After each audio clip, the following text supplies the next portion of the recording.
Hello and welcome, dearest. I'm Grandma Mimsy, and I often get comments about my handwriting on my note cards that I share.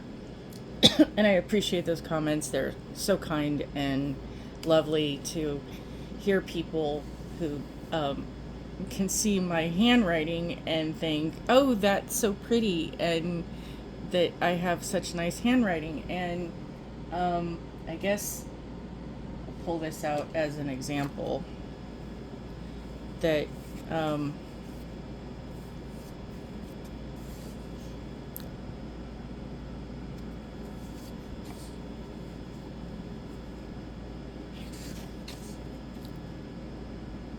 to me it's kind of messy, but all of you, I guess, think it's pretty, and thank you. Thank you for the compliments. That is absolutely um, very much appreciated. Oh, no, I can't put it back in my holder. Oh, just a minute. Time out. Hold, please. There we go. Um, the thing is that in the comments there, I'm sharing this because in the comments since I have a lot of people saying, "Oh, you have nice handwriting," I keep going, "Yeah, it's a long story. It's complicated. It's not that it's like this big, huge, climatic event. It's kind of like a, oh, really? That it's just kind of confusing." And so a couple of people have said, "Oh yeah, I'd like to hear the story." So while I'm waiting for a live and I'm waiting for my polish to dry, I'll share the story. So essentially, when I was very young, not quite a year old, basically the story is it was the day before I turned a year old. So I was one of those toddlers that, like to get into things as most babies do. And I was kind of dressed up in those cutesy little dresses that have the little nylon hosiery that had little fluffy, frilly things in the back for, uh, when you see the little cutesy thingies on that. And apparently, Mom was washing dishes. Yes, my mother. Yeah. She comes from her dad. Her dad's mother was a very posh English lady.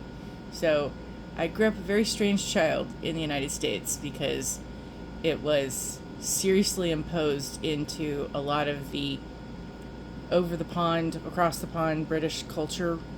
Yeah. And my dad survived the Holocaust, so I had some very unusual parents.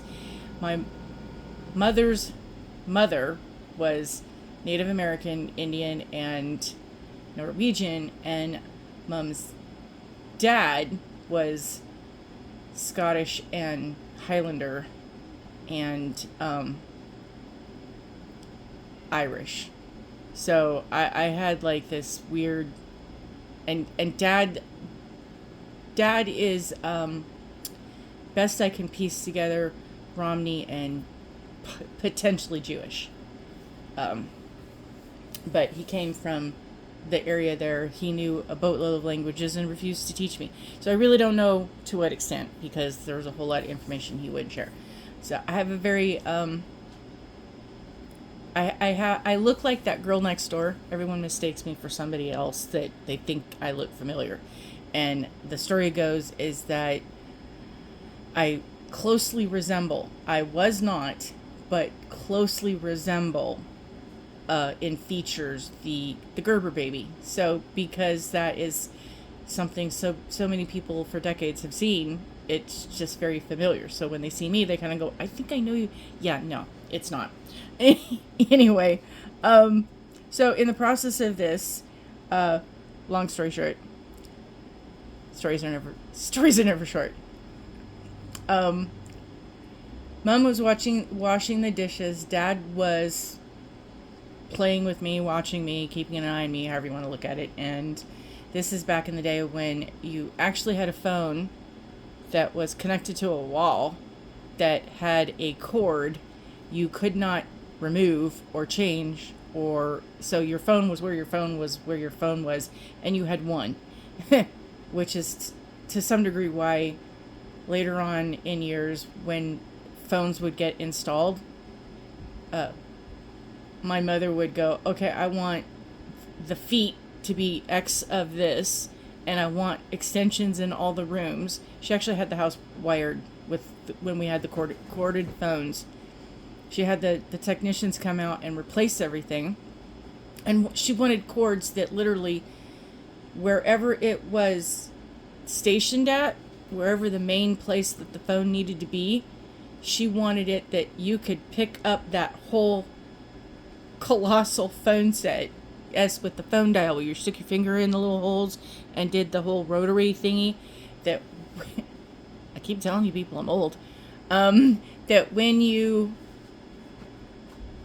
pick up the phone, if you happen to be on the phone, that you could literally take it to any room in the house, kitchen, bathroom, bedroom, living room, wherever you needed to go to do something, you could take that with you and still be on the phone. So if you wanted a snack, if you needed to use the little person's room, whatever it is you had going on, needed to answer the front door, you could take the phone with you. So we had a mobile corded phone, mobile within the house. So anyway, but this was prior to that. So we were living at a location where my parents were living when I was born, and they had been living there for my whole first year of life. And Dad went to go answer the phone that was in another room, and I toddled off and tripped over the floor furnace. Because back in the day, your heating unit used to be under the house. The house was elevated up. It had a like an attic underneath the, where there was open space underneath the flooring of the house, and the furnace was under the house, pushing the air up through a floor opening instead of vents in the walls.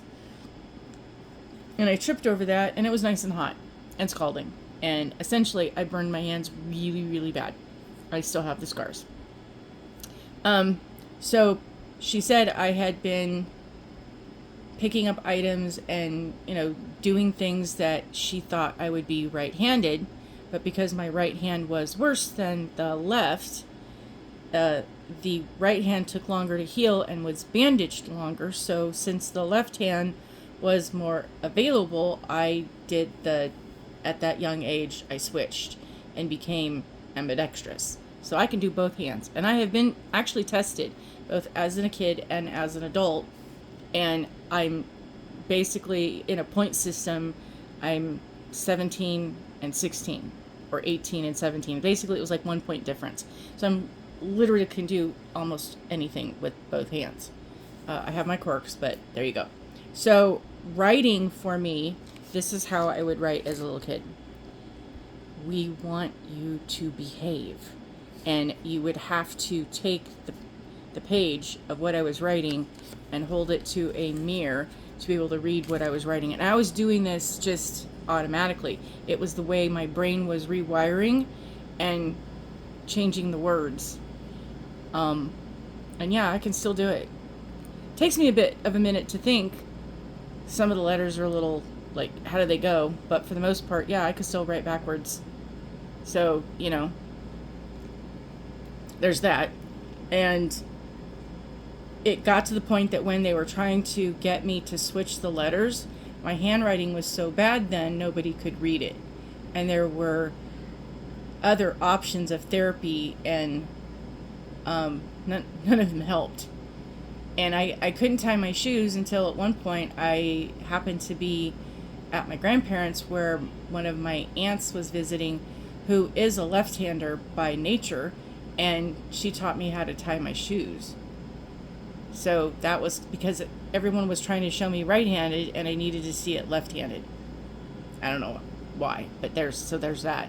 And then along the lines, they're out and about and shopping, there happened to be a calligraphy kit that had all the nibs and the pens and the inks and the gels and the goos and the book that went along with it. So in practicing various forms of lettering with the calligraphy ink and an actual old school calligraphy pen was what translating to my handwriting to what it looks. So that's just chicken scratch for me. But if I'm actually pulling out my glass calligraphy pen, which I love, love using the glass pens. It's kind of like the ones that the feather pens that they used to use with the nibs back in the old days. And I have so much pen and ink stuff at this point. I can't go to stationery stores because I get a little mesmerized. It's like paper and ink and writing instruments. I love and have almost a fascination for. It's art. It's all art, and maniology is art therapy, and it's all helpful for me. So that's kind of my story, that I had to take up calligraphy to be able to have readable handwriting, normal readable handwriting, and at times Mom would say, you know what, I gotta write out this check for these big words and you have such nice handwriting. It was like the only compliment I really ever got from her. Here, write out the check. Okay?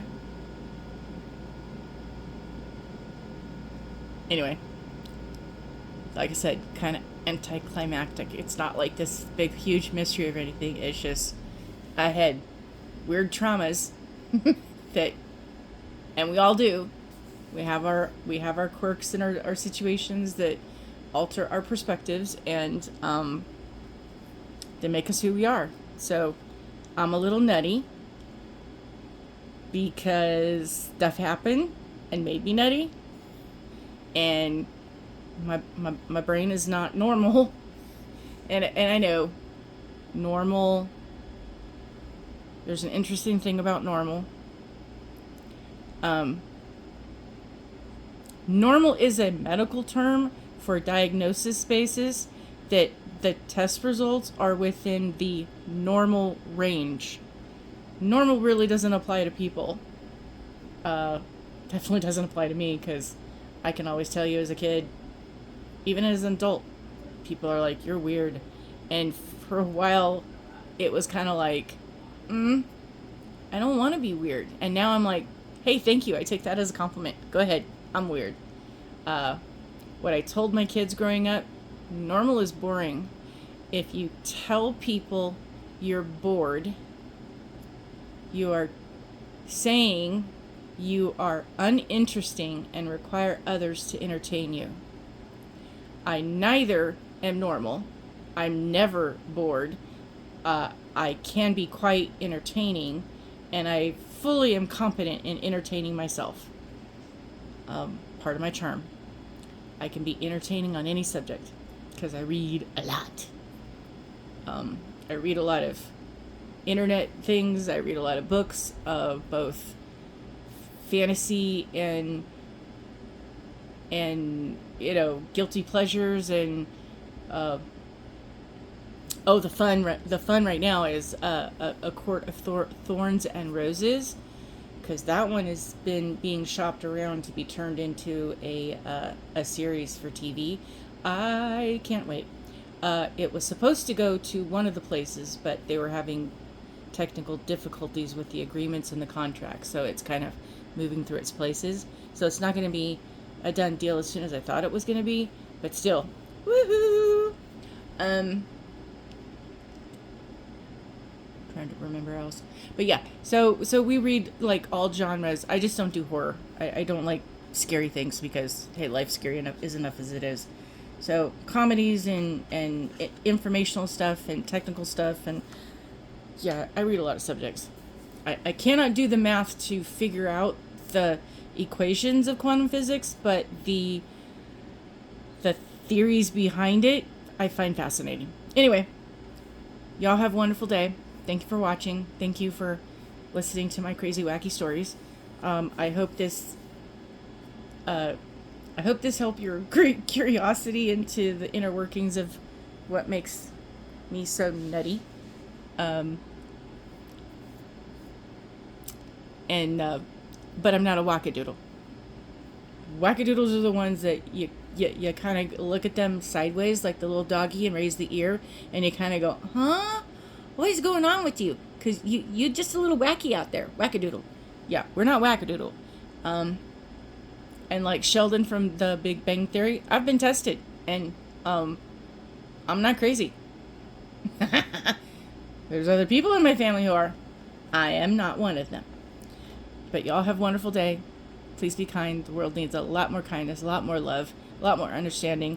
Do not let those who are part of the Misery Loves Company Club recruit you, because they're always recruiting. And I'll see you soon.